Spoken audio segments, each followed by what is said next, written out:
Hello dears, നമ്മൾ കോഴിക്കോടിൻ്റെ പഴയ ഹൃദയഭൂമിയായ പാളയം എം.എം. റോഡ് ആണ് ഇപ്പോൾ ഉള്ളത്.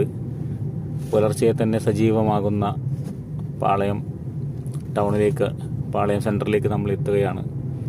ഈ അഖിലേന്ത്യാ പണിമുടക്ക് കാരണം തന്നെ അത് സമ്പൂർണ്ണമായിട്ട് പാളയം നിശ്ചലമാണ്. ഇവിടുത്തെ പഴം, പച്ചക്കറി മാർക്കറ്റുകളും വഴിപാണിപ്പങ്ങളും പോലും നിശ്ചലമാണ്. പാളയം സമ്പൂർണ്ണമായി നിശ്ചലമാണ്. വാഹന ഗതാഗതങ്ങളും കടകമ്പോളങ്ങളും ഇവിടെ അടഞ്ഞു കിടക്കുകയാണ്. പാളയത്തെ ഈ ഉണരുന്ന പാളയം ഇന്ന് കാണാൻ നമുക്ക് സാധിക്കുന്നില്ല. പണിമുടക്ക് നല്ലവണ്ണം പാളയത്തെ ബാധിച്ചിട്ടുണ്ട്.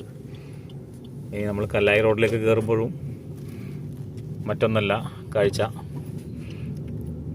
ഇവിടെ അതുപോലെ തന്നെ കോഴിക്കോടിൻ്റെ വേറൊരു ഊഷരഭൂമിയായ കല്ലായി റോഡും ഉണങ്ങി നിൽക്കുകയാണ് ഇപ്പോഴും.